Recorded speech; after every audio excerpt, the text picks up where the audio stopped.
su očekivali na neki način da dođe taj spas u zadnji čas.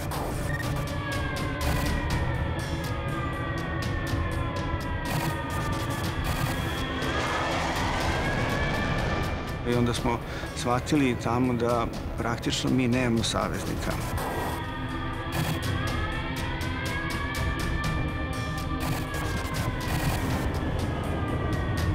Sat vremena pre početka NATO agresije radarski ekrani su bili prazni.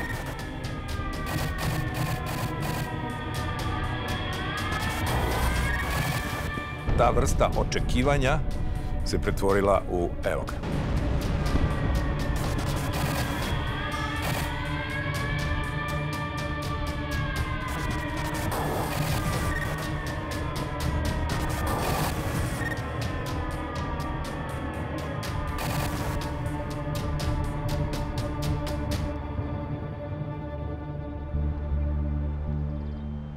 Kuršumlija, grad na jugu Srbije, grad za koji smo znali da ima vojnu kasarnu.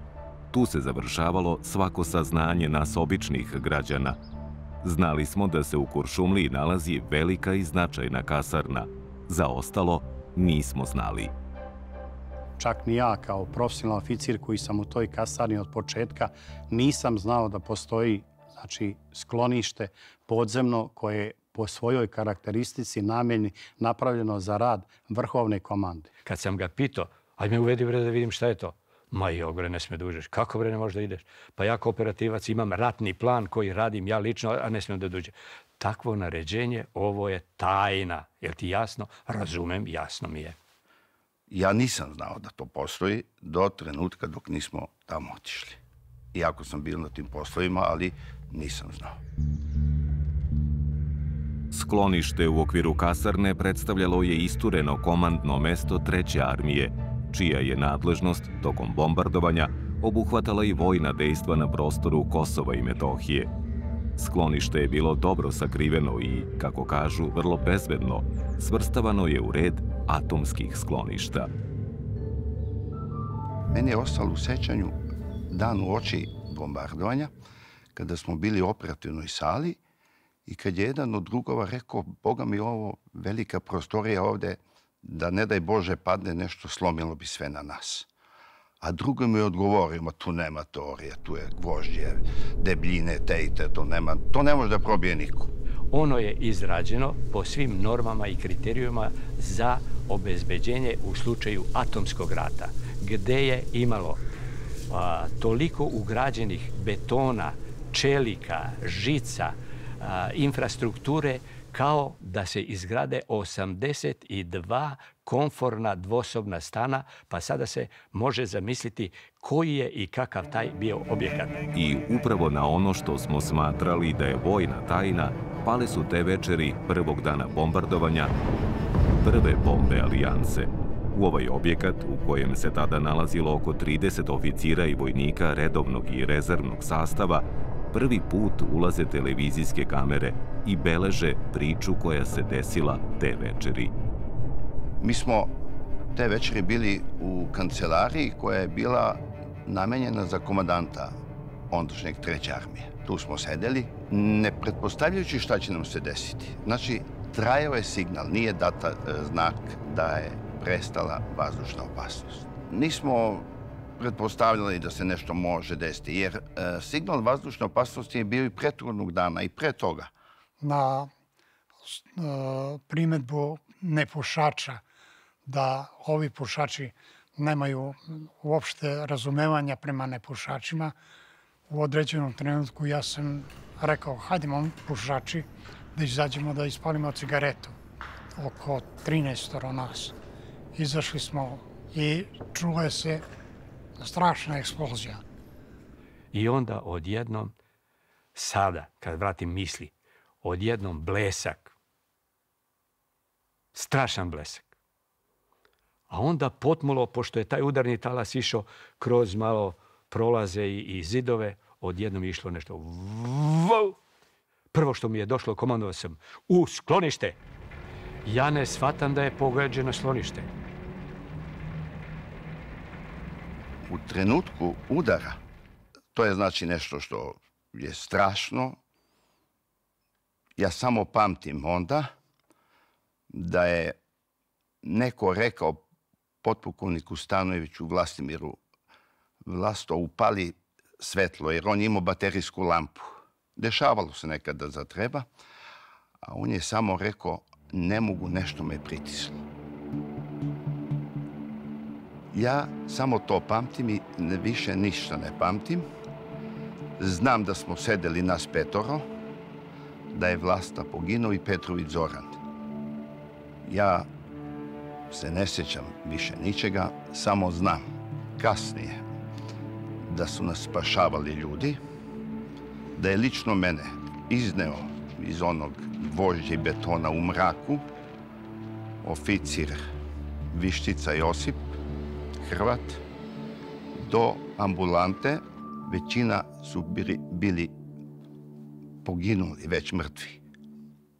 Ja sam gledao na kud da izađem i na pravcu vrata na koja sam ušao vidio sam tračak svjetlosti i počeo sam prema tome da idem i osjetio sam da sam na nešto stao, nagazio. Pošto sam u rukama imao bateriju, uperio sam bateriju dole i vidio sam čovjek u uniformi.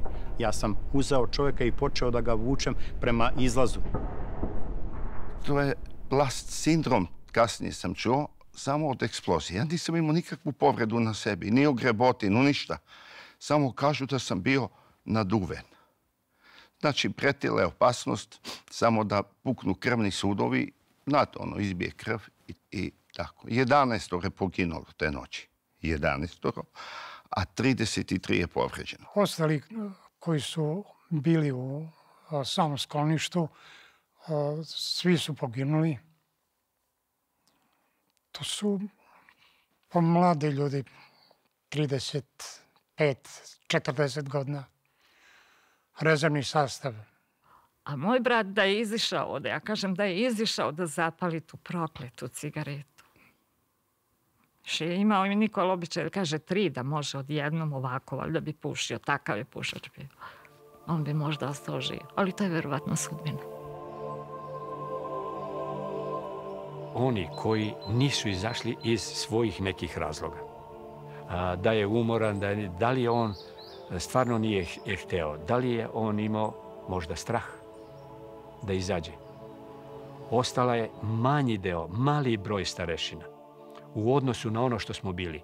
Vidite da je to sad naša, ajde, da li da kažem nedisciplina, nego naša više nervoza koji smo izašli, inače da je sve to ostalo kako smo bili postrojeni kao sardine. Jedan naš starešina je bio dežurni oficir i kad je vidio da mi idemo dole u sklonište, rekao: blago vama, vi odošte u zemlju da vas dole zaštite, a ja ostajem ovde gore. Eto, ovi koji su otišli u zemlju, neki su i u zemlju otišli, a on je tu u dežurani preteku.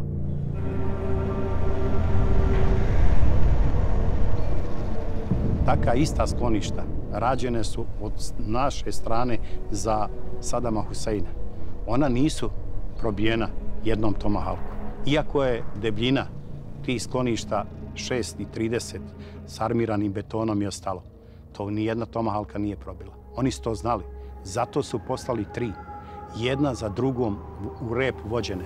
Prvi je, znači, razbijao tu prvu ploču, drugi je bušio onu drugu ploču, a treća je, ona je ubijala nas dole.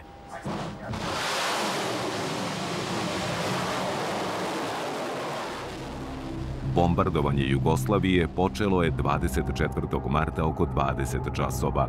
Teško je utvrditi gde je i kada tačno pala prva bomba, jer su sa Jadrana te večeri ispaljene jedna za drugom krstareće rakete koje su pogađale ciljeve po Jugoslaviji. U Kuršumliji je pogođeno ono što smo smatrali vojnom tajnom i u Prokuplju NATO je znao šta gađa. Bombardovanje centara za elektronsko izviđanje, još jedna, nama građanima, ne baš poznata vojna meta. Ja sam bio na svom radnom mestu.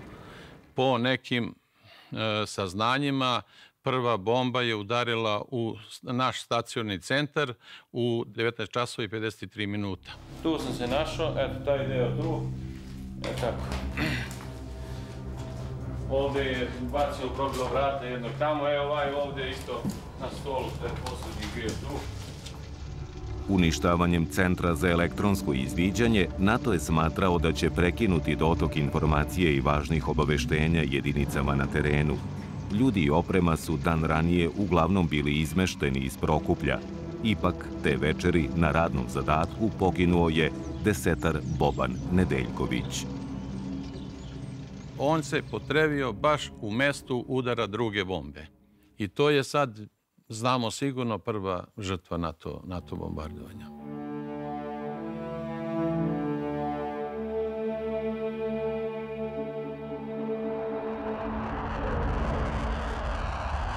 Te prve večeri NATO bombarduje i Crnu Goru. Dejstvuje po vojnim objektima, aerodromu i radarima. U naletima avijacije, odmah nakon prvog udara krstarećih raketa, NATO bombama sa osiromašenim uranijumom gađan je rd Arza, koji se nalazi na samom ulazu u Bokokotorski zaliv. Bombardovana je i kasarna u Danilovgradu, gde je poginuo vojnik na odsluženju vojnog roka.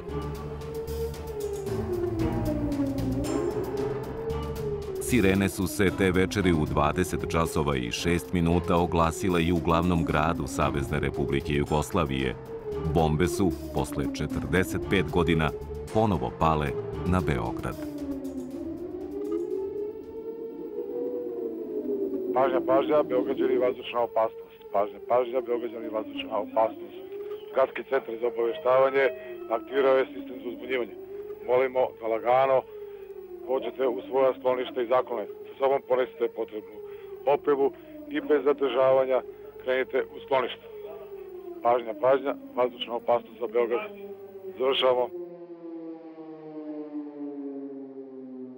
I imao sam tu nesrećnu ulogu da posle Drugog svetskog rata ja pritisnem dugme i da izvršim aktiviranje sirena u Beogradu. I zaista mi nije bilo ni lako, ni zgodno. Uprkos tog iskustva, usta su bila suva, iz grla su teško izlazile reči i ja sam se javljao uživo kad god je to trebalo. Služba osmatranja i obaveštavanja grada Beograda je aktivna i sa mrežom svojih saradnika upravo prikuplja informacije. Štab civilne zaštite također je aktivan i očekujemo da ćemo za nekoliko minuta ili par minuta imati i konkretne informacije o stanju na teritoriji grada Beograda.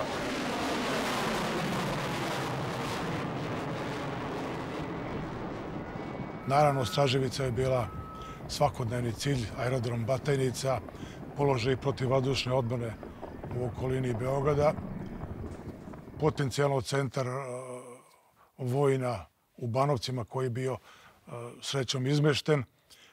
Imali smo dejstvo po kasarni u Topčideru. To je bilo što smo mi shvatili i pratili.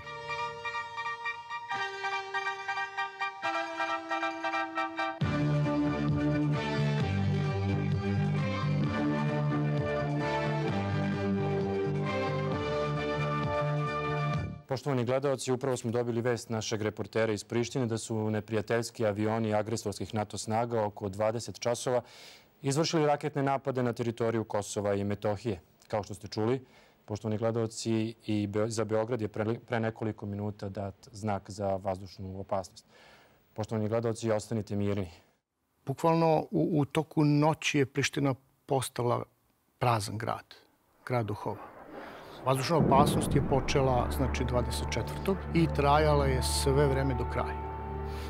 Nije bilo prekida kao po drugim gradovima. Te prve večeri NATO je gađao više od 40 meta. Uglavnom su to bili vojni ciljevi. Među prvima na udaru našle su se radarske jedinice koje su gađane na položajima širom Srbije i Crne Gore. Bio je to pokušaj da se uništi kontrola vazdušnog prostora. Prvi masovni udar, znači kada je počela agresija na našu zemlju, je vršen krstarećim raketama. I posle izvršenog udara krstarećim raketama negde oko 20:10 minuta je počelo grupisanje NATO avijacije koje smo mi pratili sa radarima koje smo uključili, znači posle uništavanja radara koji su bili u osnovnoj radarskoj mreži. Sam početak napada je išao iz pravca Albanije, Makedonije i Mađarske. Jedno 6 grupa je bilo iz Rumunije i na veliko iznenađenje samo jedan let je bio iz pravca zapada, znači, odnosno Bosne i Hercegovine. To su bile jedno 34 grupe aviona. Mi grupu aviona negde vidimo kao jedan cilj, zato što su blizu jedan drugog. Ali, znači, tad smo mi brojali 34 cilja koja smo dali, a nijedan cilj nije bio po odrazu samo jedan avion. Sad kažem, negde će biti 2 aviona, negde će biti 4, negde više, mislim i tako. I oni su se onda odvajali, da li je išao za Prištinu, da li je išao za Beograd, ili, znači, šta je išao da bombarduje. Na nebu iznad Jugoslavije bilo je te večeri, po procenama radarista, od 250 do 300 neprijateljskih aviona. Američki piloti su kasnije izjavljivali da je u napadu učestvovalo 400 aviona. Sa aerodroma u Srbiji poleću MiG-ovi 29, jedini avioni koji su teoretski, ali samo teoretski, mogli da se upuste u borbu sa najmodernijim avionima Alijanse. U tom trenutku naše vazduhoplovstvo je imalo 16 aviona MiG-29, od kojih je 10 bilo spremno za borbu. Pored ispravnosti aviona, problem je bila i tehnička zastarelost tadašnjih MiG-ova 29. Borba u vazduhu bila je neravnopravna. Tog trenutka kad mi poletimo kao lovci, oni u trenutku donose odluku da lovce bombardere i bombardere vraćaju, to jest odustaju od zadatka, a na nas šalju lovce sa mogućnosti da na nas lansiraju raketu preko 80 km, a naš radar faktički ne može da vidi preko 50 km. U najpovoljnijim uslovima mi smo rakete mogli da lansiramo na 24 do 25 km. To bi faktički značilo da naš MiG-29 može da bude pogođen raketom savremenog NATO aviona i pre nego što pilot MiG-a na radaru, pod uslovom da radi, primeti neprijateljski avion. Ipak, 5 aviona MiG-29 je te večeri poletelo. Isto sam taj podatak saznao kasnije da ih je bilo 30-ak na svakom od naših aviona koji je poletao prema njima. Konkretno na mene bilo je 24 njihovih aviona. Negde oko 20 i 15 minuta naređeno mi je poletanje. Kreni u zonu Zrenjanin, 3000 metara, imaš veliki broj ciljeva. Radar sam uključio, nije pružao nikakve znake da uopšte radi. U međuvremenu su već počele po meni da padaju te rakete od strane njihovih aviona. Izbegao sam nekih 6 raketa. Nisam bio pogođen direktno, već je ona eksplodirala negde u blizini aviona, tako da je deo od same rakete pogodio neki deo od mog aviona. Pojavio se plamen koji se proširio kompletno sa desne strane preko kabine na levu stranu i ja sam goreo, bio u plamenu i samom dimu. Iskočio sam, avion je nestao ispod mene, nisam uspeo da ga vidim, ostao sam da visim na padobranu, ali kasnije sam čuo od nekih koji su gledali to sve, da je avion bio pogođen još 2 puta nekom raketom.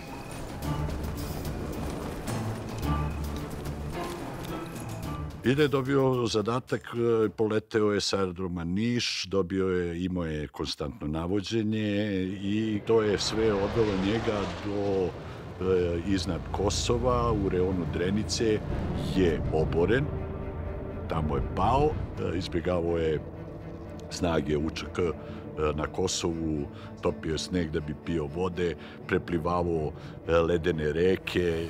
Treći dan se pojavio na aerodromu Priština. Kada je Ilja poleteo, za njim je poleteo i Dragan Ilić sa aerodroma Niš. On je poleteo i isto dobio podatke. Nakon toga dobio je da se vraća nazad na aerodrom Niš. Pogođen je u vetrobransko staklo. Kako, čime i dalje ne znamo. ali je u oteženim uslovima izvršio sletanje i sletao na aerodrom Niš. U isto vreme, to je to veče, je sa aerodroma Ponikve poleteo Milutinović Predrag. I oboren je u reonu Ribarske banje u prilazu za sletanje za aerodrom Niš.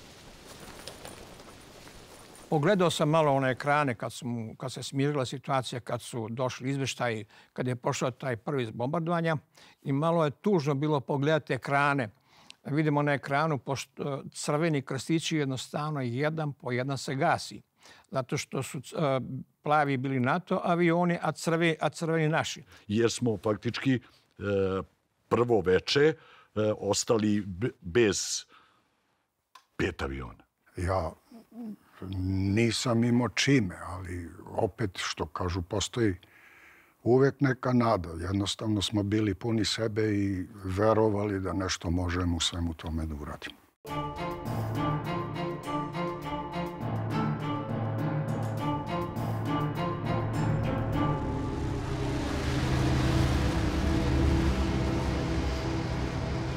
Dan nakon bombardovanja analiziraju se posledice prvog dana napada. Pogođeno je oko 40 meta. Bombe su padale na vojne aerodrome, kasarne, objekte namenske proizvodnje. U prvom danu napada ubijeno je 14 pripadnika Vojske Jugoslavije. Pored napada iz vazduha, na teritoriji Kosova i Metohije vode se i kopnene borbe. U toku je sukoba pripadnika 3. armije i UČK. Traži se podrška avijacije. Na aerodrom Lađevci u popodnevnim satima tog 25. marta stiže naređenje za poletanje. 6 lovačko-bombarderskih aviona tipa Orao kreće ka Kosovu i Metohiji. Tog dana je išlo 6 aviona po 3 različita zadatka. Tamo gde jedinice 3. armije nisu ili iz nekog razloga nisu mogle svojim sredstvima da pogode neki cilj ili tamo gde je došlo do zaprečavanja pokreta jedinica, onda je tu po tim objektima dejstvovala lovačko-bombarderska avijacija. Letove su izvršavali na vrlo malim visinama, na visinama ne veće od 50 metara, kako bi bili potpuno sigurni da neće biti otkriveni do dolaska na sam objekat dejstva. Odlovi su tada dejstvovali po bazama UČK. U rejonu Glogovca oboren je avion potpukovnika Živote Đurića. Obzirom da je potpukovnik vodio još jednog pratioca i obzirom na manevar koji su oni dogovorili, pratilac nije video ili bar nije mogao sa sigurnošću da kaže šta se desilo potpukovniku Đuri Životi u tom trenutku kada je on izvršavao prvi zadatak. Ono što mi znamo i što se pretpostavlja da je došlo do vatre sa zemlje, znači nekim artiljerijskim oruđem ili lakim prednosnim oruđem u trenutku kada je on izvršavao svoj zadatak, odnosno u toku napada na sam objekat dejstva. Realni scenarij je neki da je on ipak pogođen vatrom pripadnika Oslobođeničke vojske Kosova. U Prištini se u toku dana procenjuje šteta nastala posle prve noći bombardovanja. Domaći i strani novinari obilaze lokaciju u blizini kasarne koja je gađana prve večeri. A zatim, iz Beograda u Prištinu, tokom istog dana stiže naredba da svi novinari koji rade za zapadne medije napuste teritoriju Kosova i Metohije. Još uvijek ne mogu da razumem šta je motiv za takvu odluku. Mnogo je bolje kad imate prisustvo javnosti. Možda su mislili da će strani novinari biti u službi svojih vlada, svojih listova koji su bili, recimo, zapadna, uglavnom sa zapada. Možda je to neka odluka kada nas već bombardujemo, otkazat ćemo gostoprimstvo njihovim novinarima. Možda je neki drugi cilj bio. U svakom slučaju bio je pogrešan cilj. Ja sam se oglušio o odluku mog šefa biroa i u Beogradu i odluke iz šefova iz Pariza da se vratim u Beograd.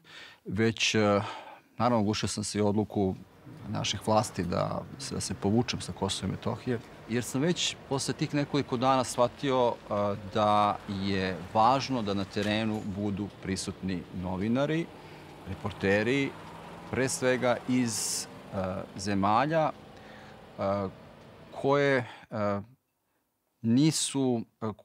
koje imaju prolaz u zapadnu javnost. Ja sam ih sakrio u moju kancelariju. Oni su tamo bili zaključani nekoliko sati dok ne prođe taj prvi talas, da nemaju problema sa policijom. Znao sam da neko mora da ostane, neko mora da zabeleži to što će se događati. Bez novinara je najlakše manipulisati. Oni su ipak bili profesionalci, ozbiljni. Kamo sreće su svi novinari ostali. Mislim da bi bilo manje žrtava, mislim da bi bilo manje krvi i za vreme bombardovanja.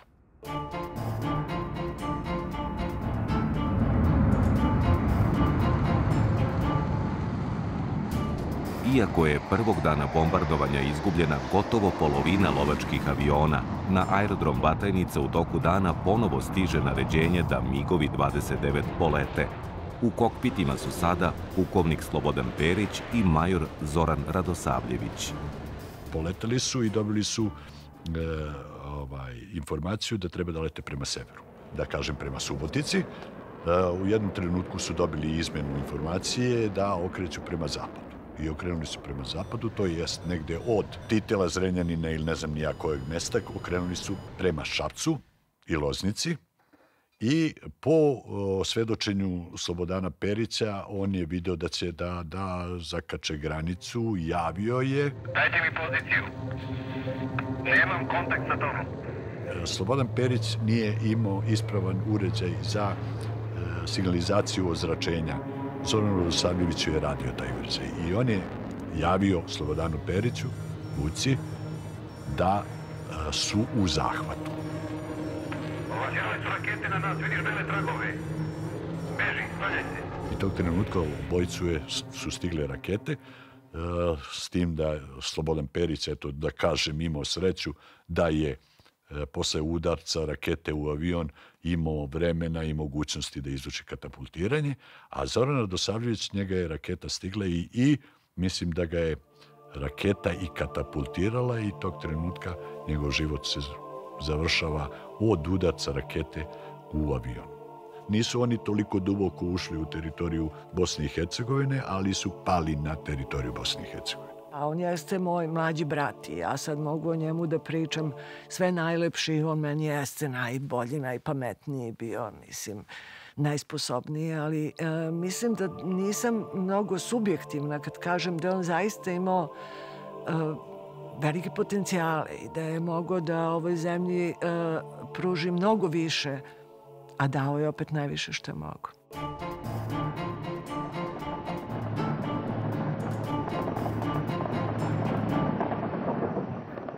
Treće noći bombardovanja Beograd je opet meta. Ponovo je bombardovan komandni centar protivvazdušne odbrane na brdu Straževica, koje se nalazi na obodu glavnog grada. Kažu da je Straževica bombardovana 34 puta tokom trajanja operacije koju je NATO nazivao saveznička sila. Objekat je bio duboko pod zemljom, preko 100 metara, sa hodnicima koji su bili pod pravim uglovima, zaštićeni, i mi smo samo krajičkom oka gledali jedni druge koji smo bili za pokazivačima šta će se dogoditi. Oni su gađali Straževicu sa namerom da rastresu objekat, da unište vodovodnu instalaciju, da unište elektroinstalaciju. Mislim, međutim, nisu uspeli. Uništili su antenske sisteme iznad Straževice, ali Straževica imala rezervne varijante, znači za vezu, tako da je sve vreme rata funkcionisala i sve vreme rata su podaci odlazili, jer je jako bitno da sve naše jedinice i cela naša teritorija na vreme bude upozorena da počinje napad iz tog pravca i slično. U bombardovanju Straževice, koje su u toku dana tog 27. marta izvodili neprijateljski avioni F-117, poginula su 2 pripadnika vojske Jugoslavije. Stradali su dok su pokušavali da osposobe antene, koje je NATO u prethodnim bombardovanjima srušio. Oni su bili pripadnici 210. bataljona veze. Pripadnici nekih drugih jedinica te večeri 27. marta bili su na drugom zadatku. Već 3 dana bili su na rezervnom položaju u rejonu sela Šimanovci. Prva 3 dana nam je bilo zabranjeno da uključujemo ništanski radar, da uključujemo zračenje. A mi smo uveče gledali noću kako bombarduju Batajnicu, pošto je bilo vedro i pun mesec, videli se tragovi aviona i bilo nam je krivo zašto ne možemo da dejstvujemo, jer su bili u našoj zoni, bili su u našem dometu. To smo posle saznali da je naredba bila da ne smemo da uključujemo, jer smo mi u stvari postavili zasedu. I onda je 27. oko 18 časova smo dobili naređenje za prevođenje u pripravnost broj 1. Kada smo izvestio operativni centar da smo u pripravnosti broj 1, onda smo dobili naređenje da proverimo da li ima ciljeve u vazdušnom prostoru, jer, kaže, njima je došlo telefonom, su dobili informacije da su ciljevi u vazdušnom prostoru, ali, kaže, kod njih na radaru ne vide ni jedan cilj u vazdušnom prostoru. Ajde, kaže, uključi ti osmatrački radar i vidi da li imaš ti neke ciljeve. Vidio sam na azimutu negde 80-90 odraze od 5 aviona. I ja sam izvestio da imamo 5 cilja u blizini. Onda pitaju da li neki od tih ciljeva ide prema nama. Ja sam rekao da jedan sa azimuta 180 kreće u pravcu našega diviziona, odnosno mi to kažemo u pravcu zone uništenja. I onda je krenula akcija. Komandant je komandovao da se traži cilj, jer je već prišao na 16-17 km. Brzina cilja! Cilj u dolasku, brzina 250 parametara, 2, visina 1,5. Prvi pokušaj praćenja je propao, jer ja sam dobio cilj na ekranu, ali se izgubio. Onda sam dao po drugi put da se traži taj cilj. Opet nije uspelo. Oficir za vođenje ga je uhvatio, međutim, operatori ručnog praćenja nisu uspeli. I sad ja ne mogu da odolim, ali već smo 2 puta tražili, to znači na ručno praćenje treba da se završi najviše za 5 sekundi. Mi smo već 2 puta po 5 sekundi potrošili. Znači sad već sigurno ako tražim 3. put ću da izađem iz onih 20 sekundi što sam mislio. No međutim, gledam, sam je taj cilj. Nema niko drugi iz njega, a blizu je, što bi rekli, na dohvat ruke. I ja naredim, traži ponovi. U 3. pokušaju sam ja, kad je već prošlo vreme da se isključi zračenje, u desnom uglu ekrana video možda 2 mm. Prepoznao sam da je to odraz od aviona. Okrenuo točkić, dovukao odraz na sredinu, na moj krst i izvestio imam cilj. I ja sam naredio, lansiraj. I rakete su krenule. A on je školski leteo ispred nas, tačno bočno, znači radar ga je zračio po celoj dužini i onda leteo je na 6 km visine. I počeo je da pravi manevar u vis. Raketa ga je stigla na 8 km, eksplodirala je, otkinulo me levo krilo i on je počeo odmah da pada. Pilot se katapultirao i to je to.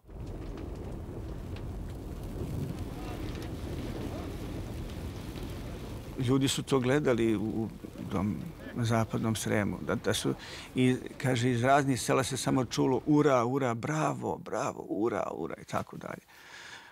To je bilo skoro, kaže, nevjerovatno. Znali smo da je gotov, samo uopšte tad nismo ni razmišljali koji je tip aviona, tek smo posle saznali da je 117 navodno nevidljivi. Bilo je skakanja po kabini, vrištanja, čestitanja jedni drugima, pa normalno. U ataru sela Buđanovci pripadnici ratnog vazduhoplovstva i protivvazdušne odbrane Vojske Jugoslavije oborili su večeras jedan od aviona neprijateljske NATO armade. To je avion tipa F-117, inače rađen po takozvanoj stealth, nevidljivoj tehnologiji. Sada imate prilike da ga vidite.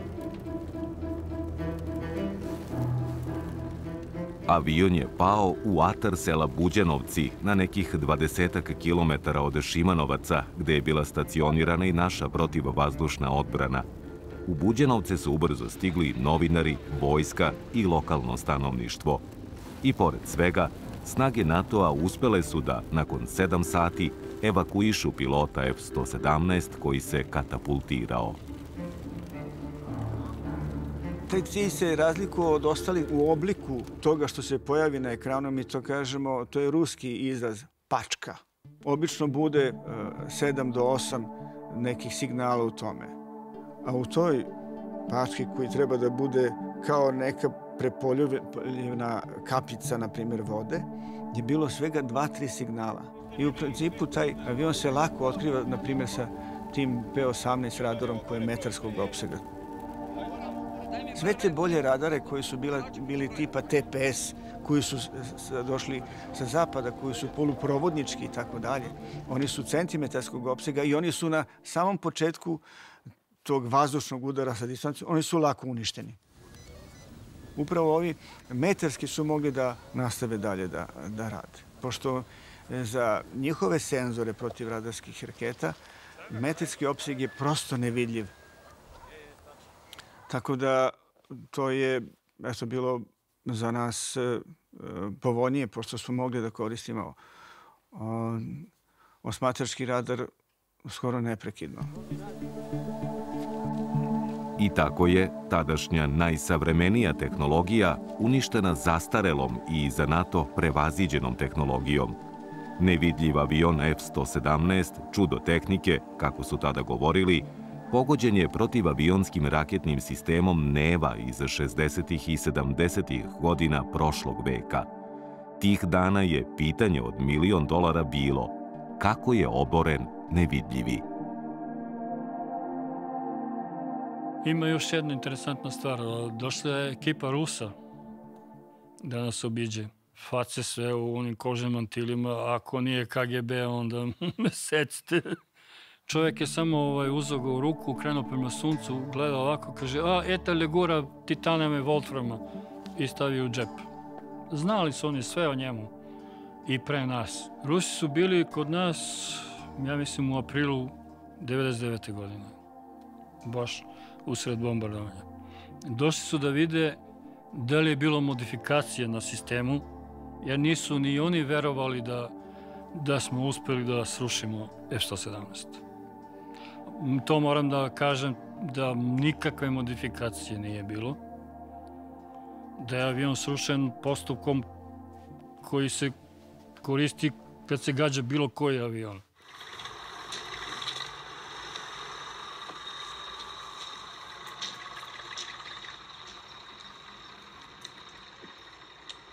Okay, where I came down under canopy should be right there. Right there. Posle sam ja imao prilike da se sretnem s njim, pa kaže da su i ostali, tih 4 su bili u stvari F-117, koji su išli na neke druge ciljeve. I oni idu u pratnji lovaca. I to je bila sreća što tu noć zbog mete uslova, kako on kaže, nisu imali nikakvu pratnju, nego su sreća za nas. Jer da sam ja ovo radio kao što sam radio duže, verovatno mi danas ne bi pričali. F-117 na sebi nema protivradarsku raketu. On ima samo bombe, znači on je bombarder. Predstavnici NATO-a su na konferenciji za novinare vrlo lukavo preusmerili težište priče. Od obaranja ponosa svoje tehnologije prešli su na priču o ponosu zbog uspešno izvedene akcije spasavanja pilota. And of course, our congratulations go to the brave team that performed the rescue operation. To effect such a swift rescue deep in hostile territory was something of which we are all justly proud. U trenutku kada je oboren, on je na berzi, pošto je to firma Lockheed Martin, oni sve to drže, dakle, da ima cenu svoju, on je tada koštao $950 miliona jedan komad, znači skoro milijardu. Ali 3 dana posle obaranja F-117 akcije firme Lockheed Martin su pale na nulu skroz. Oni su imali naručeno još nekih 40 komada od nekih država. Međutim, sve te države su posle odbile da ponove, dakle, naručivanje tog aviona, bez obzira što su ovi smanjivali cenu. Dakle, više niko to nije želeo da kupi i on je nekoliko godina posle toga već izbačen iz upotrebe u Americi. Ja vozim Stelka 117A, nevidljivog, taj ponos NATO-a i gađam bombama po Srbima. Ali jedne noći noći primećen sam ja. Odmah su ispevane pesme i pisane parole. Izvinite, nismo znali da je nevidljiv. Pozdrav iz Srbije. Počelo je i u Beogradu da se peva.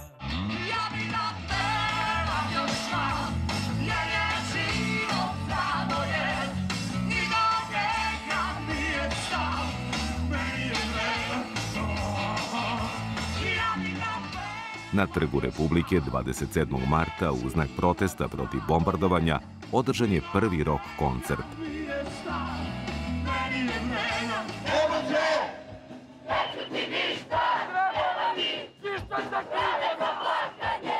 Koncerti su u narednim danima uprkos bombardovanju postali svakodnevica. Pevalo se u Nišu, Novom Sadu, Kragujevcu. A evo kako je sve počelo. Čim su krenule eksplozije, ja sam sjedao u kući sa ženom i sa dvoje male djece i onda sam se sjetio jedinog čovjeka koji nosio odijelo u tom trenutku, koji je tu bio nešto menadžer Katarini i tako dalje, pokojni Dule Ercegovac. I kažem, Dule, daj, vidi nas, tačno se sjećam. Ja kažem, evo nas sjedimo ko miševi u mekinjama, mislim, daj nešto da se radi, ajde gore da na trgu iznesemo neke zvučne kutije, okrenemo ih u nebo i stavimo jedan ogromni target, metu, i onda da im sviramo Hendriksa, pa ti sad gore iz Avaksa kad snimaju da vide baš da nismo totalni papuanci dolje, kad čuju da sviramo Hendriksa možda se sažale, pa prestanu. I Dule kaže, strašna ideja, ludilo, bravo, i zove me u roku od 2 minuta nazad i kaže, da, svira se, iznose razglas, dođi, I tako, onda smo došli i svirali. Ja mislim da su svi rokeri Beograda koji su uspjeli da stignu do ovog mesta, došli ovde da pruže podršku svom narodu, ljudima koji nas brane. Ovo je sad već buđenje nekakvog inata. Ja ne znam, ne bi ja to nazvao srpski inat. To je inat koji je potpuno normalan i logičan u jednoj ovakvoj situaciji. Moja poruka je, nećemo, ne možemo, a i ne smemo pokleknuti. Krajnje fašistički, neverovatan postupak za kraj 20. veka i mislim da će im se to sve desetostruko vratiti, sve ovo što rade našoj zemlji.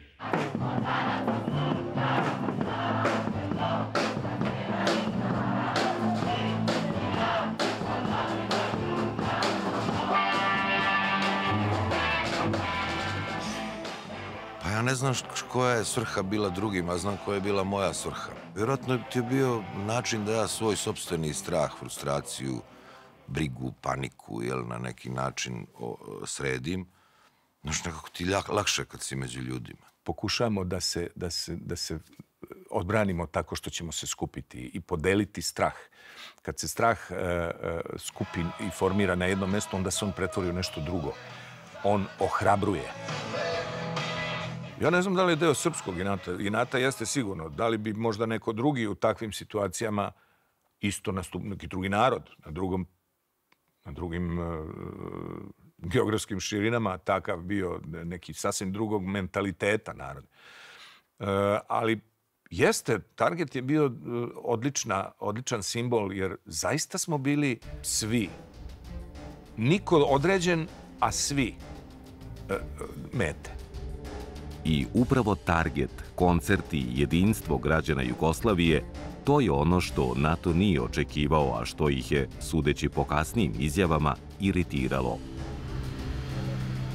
NATO je na početku imao sasvim drugačije procene. Planirali su da će bombardovanje trajati nekoliko večeri, da će za 3 dana, kako su govorili, baciti Srbe na kolena. U prvoj fazi rata, koja je trajala 3 dana, NATO je gađao više od 100 meta. Bilo je to veoma intenzivno bombardovanje.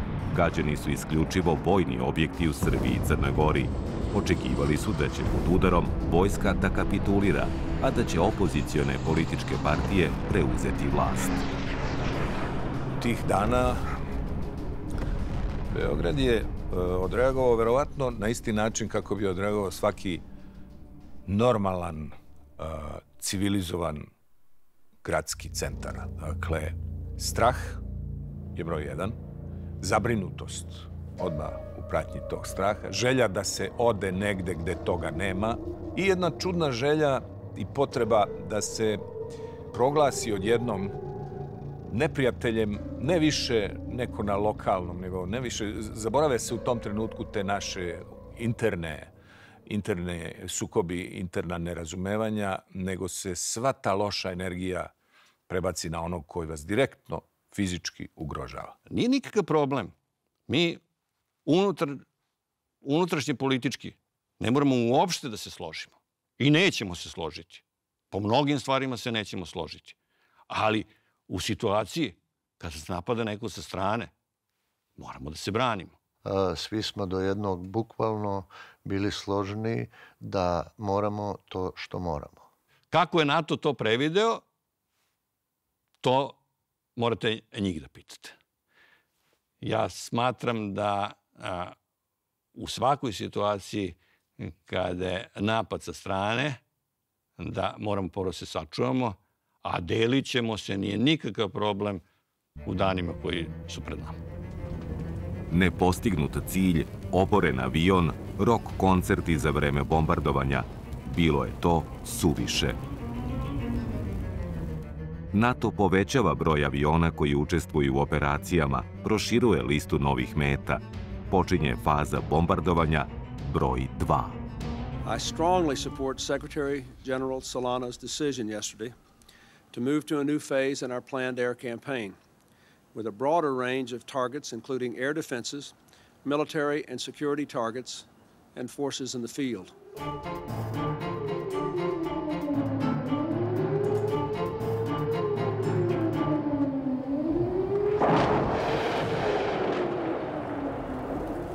Prva ozbiljna stvar koja se desila u Prištini je bila kada je gađana zgrada MUP-a.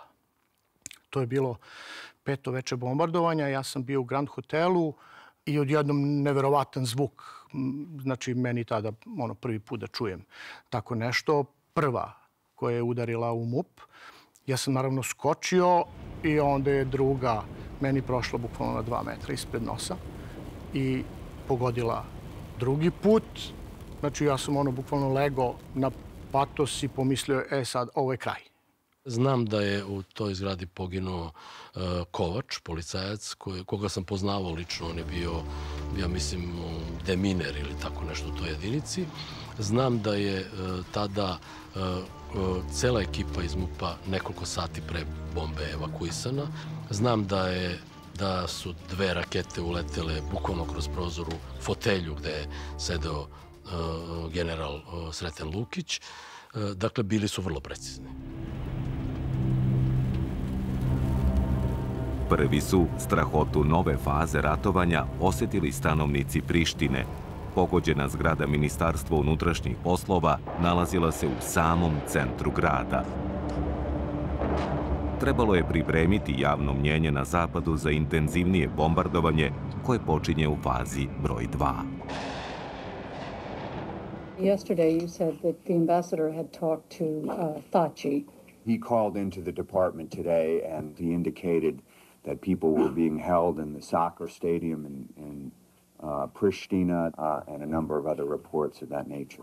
Pojavila se informacija koju je prenela nemačka agencija DPA, koja je citirala Hašima Tačija, po kojem se na stadionu u Prištini, dakle na fudbalskom stadionu u Prištini, nalazi logor sa 100.000 Albanaca. Ja sam samo otrčao do tamo, naravno video da u okolini nema apsolutno bilo kakvog traga, ljudskog prisustva, dakle, a kamoli prisustva većeg broja ljudi, niti da je moguće da ga je bilo u nekom prethodnom periodu. Otvorani su dnevnici u Evropi na televizijama da je Prištinski stadion postao sabirni logor za Albance. Mi smo otišli tamo nema nikog živog. Onda je France Press, Saša Mitić je objavio tu vest da je bio tamo. Vest je tačna. I već sutradan na preskonferenciji, opet redovno iz State Departmenta, su novinari pitali, pa dobro, gospodine Rubin, vi ste juče tvrdili da se dešava to i to na stadionu u Prištini, 100.000 Albanaca. Novinar AFP-a je bio na licu mesta, demantovao. Kako da vam verujemo? Kako dalje da vam verujemo? What KLA leader gave you that information? Mr. Thachi. Did you talk to him again today? Yes. Who spoke with him today? I did. Thachi's claim yesterday that 100,000 people were massed in the Pristina stadium. I didn't make that claim. We didn't make that claim. Well, it's been referred to, but anyway, this report says I've never heard him say that. Mi smo otišli tamo, stadion naravno bio prazan. Nigde nikog nije bilo, čak ni uniformisanih lica, da bi u povratku sreli nekog policajca, on video kamere, fotoaparate, koste, šaste i mi kažemo šta tražimo, a kaže ne, nije to na stadionu, kaže železnička stanica je puna. I kada smo otišli tamo, znači to je bilo meni prosto nepojmljivo da toliko ljudi može da stane na tako malom mestu. Na samoj železničkoj stanici u tom trenutku ja bar nisam vidio ni jedno uniformisano lice, niti oružje. Sad možda, prošle vremenski period je dug, su bila možda 2 policajca i da kažemo kao sada ovde javni red i mir, zato što je bilo jako puno civila. Znači, mladih, dece, žena, starijih, pun voz, to je, ja mislim, voz koji je išao za Skoplje. Sa njihovih lica nisam video da je to bilo prisilno. Druga priča koja je bila takođe globalna priča, isto iz Nemačke, preko, koliko sam ja tada razumeo, preko nekih bugarskih tajnih službi da se radi o operaciji Potkova, da Srbi sprovode nekakvu operaciju pod nazivom Potkova, iako ne postoji ta reč u srpskom jeziku, to je izmišljotina i da se čisti čitavo Podujevo i ne znam šta. I ja sam tada otišao, seo u auto, prošao kroz Podujevo, sela su bila puna, nije bilo etničkog čišćenja. Morate se uveriti, ponekad su te priče toliko moćne da počnete da sumnjate da je to tako. Dakle, nije bilo toga, ali ta priča je ispunila cilj. Ta priča je konsolidovala NATO, konsolidovala je kompletan taj zapad gde je bilo nekih dvoumljenja. S obzirom da nisu dobili odobrenje Ujedinjenih nacija, dakle nisu dobili zeleno svetlo za napad na Jugoslaviju, oni su morali da legitimišu pred svojom javnošću taj napad pričom o navodnim pripremama za genocid. Još jedna stvar izazvala je tih dana bes u Briselu i Vašingtonu. Na granici sa Makedonijom zarobljena su 3 američka vojnika. Ni do dan danas ne znamo šta su oni radili u Jugoslaviji i gde su uopšte zarobljeni. Na našoj teritoriji, kako smo tvrdili mi, ili pak u susednoj Makedoniji, kako je govorio NATO.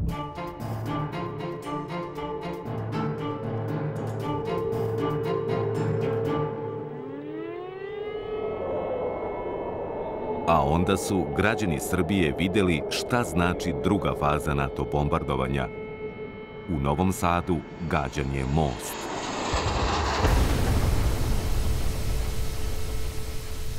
U tom napadu stradao je i prvi civil ovoga rata, Novosađanin Oleg Nasov, koji je u ranim jutarnjim satima krenuo peške na posao.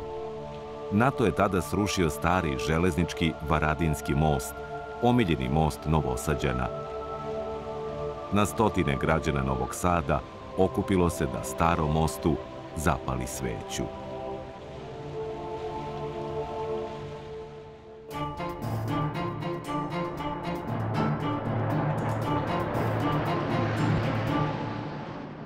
A onda ponovo most, ponovo Novi Sad. Meta je sada most Slobode, koji je gađan u predvečerje, dok su još uvek ljudi bili na njemu. Nisam došao do Dunava, znači to je još onaj prvi pristupni deo mosta. Ja vidim s desne strane leti avion. Ja sam mislio da je to avion. Izgleda onako kao avion, ima krila, ima nazad mlazni motor. I to je u stvari bio Tomahawk. On je leteo ka tom prvom pilonu, stubu koji drži one sajle koje drže most. I u jednom trenutku ja vidim onako bljesak. Počinje oko mene da fijuču geleri. To je takva zaglušujuća buka i svetlo koje te obuhvati skroz. Iz tog nekog sumraka uletiš u svetlo. Škripa konstrukcije, padaju te sajle ogromne oko tebe, ne znaš gde ćeš. I tu zajedno sa mnom je i most već počeo da pada, tu slomim vilicu. I onda sam bežao uz tu ploču. Posle smo izračunali da je to bilo neki 10-ak metara visine, to je znači kao 3. sprat. I kad sam pogledao dole, ono visoko, brate, treba skočiti sa 3. sprata. I spustim se ja onako da visim sa ruke i pustim ruke da skačem dole, ono ništa. Kako rekao ništa, ko je pritisnuo pauzu na video, kako ja sad lebdim. I onda vidim da su one šipke iz betona što vide probušile moj sako i da ja visim na rukavima od sakova. Dobro, onda sam ja to otkačio, pao dole, slomio stopalo, gejzir krvi iz cipele. Čovek iza mene, na primjer, nije bio jedan kombi koji je posle godinama stajao na mostu. Čovek nije ni izašao uopšte, nego je stajao u autu i ja sam došao do njega da ga pitam šta ćemo. I on je jednostavno samo slegnuo ramenima. Posle se tu pojavilo još nekoliko ljudi čija su vozila bukvalno skliznula u vodu. Došli smo do toga da moramo se spustimo dole. I ja sam se spustio među prvima jer sam samo seo na bicikl i odvezao se do dole i već sam se spremao da skinem duks i patike i da plivam, strand je relativno blizu. Ali tada se pojavio Velja, mi ga u Kamenici smo ga zvali Velja Alas. Njegov ime je Velimir Teodorović. To je bio jedan sjajan čovjek koji, eto, u tom momentu kad su svi bežali odatle, kad su svi hteli da se sklone od opasnosti, on je okrenuo čamac i došao je tu do nas, pristao je na most koji je bukvalno par minuta pre toga srušen. I tada sam ja viknuo, rekao, dođite svi ovamo da pokušamo da se spasemo. Oni su bili malo uplašeni i rekli su da neće da dođu, da se boje, ali trebali su da priđu prema vodi, oni su trebali preći strminu prema vodi. Znači, bežati u stvari od svog spasa, tako se njima činilo.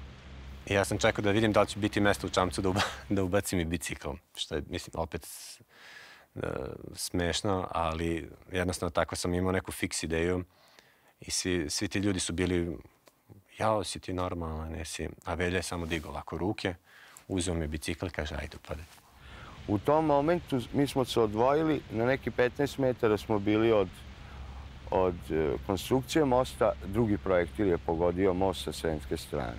Detonacija je bila užasna, ljudi su počeli da ustaju u čamcu i to je bio još jedan kritičan trenutak. No nekako smo se smirili, do pola je čamac bio pun vode, pristali smo na štrand. Da Velja tad nije došao, ne znam šta bi bilo. Ja bih plivao. Ja za sebe znam da bih plivao. Za Ostrelj, ta žena što je bila povređena, ona nije imala kud. Njena ćerka, ti ljudi, ne zna se šta bi bilo sa njima. Ni ja. Pitanje je da li bih odmah uskočio, možda bih ostao malo. Ko zna šta bi se desilo. Tako da u svakom slučaju nam je spasio života. I on je jedina svetla tačka u celoj toj priči. I posle sam vratio gore. Vratio se da pokupi te ljude sa druge strane. Obilazio sam ga svake godine. Otprilike kad je taj dan. I eto, njega više nema.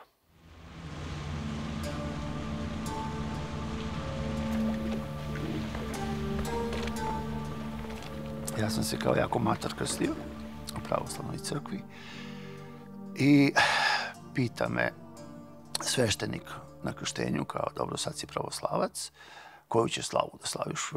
Ne znam šta, ja volim Đurđevdan, to mi je neku ciganska slava, da se svi veselimo, ali neću da tražim slavu, neka slava nađe mene. I zaboravim to. I sad, ranjavanje na mostu, jedan vaš kolega, snimatelj sa televizije Novi Sad, je isto ranjen. On noga u zavojima, ja noga u zavojima. Ja još sa onom šinom u ustima. I kaže on meni, Zvonko, jel ti znaš, kaže, da mi sad imamo 2 slave? Ja se mislim, koliko nema slobo, ja ni jedno, a ne 2. Kaže on, a meni je onako jezan iz kičmu, kaže, našla nas je slava.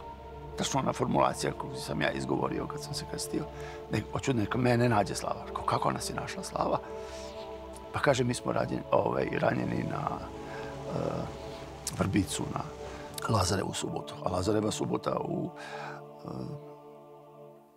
ikonografiji hrišćanskoj je čovjek koji je iz mrtvih došao. I ja sam bukvalno iz mrtvih došao i onda sam rekao tako u bolnici, je rekao, Slobo, sad ja imam slavu, doći ćeš mi, rekao, sljedeće godine na slavu. Lazareva subota. I od tada moja kuća slavi Lazarevu subotu, jer me eto na mostu slobode pronašla slava.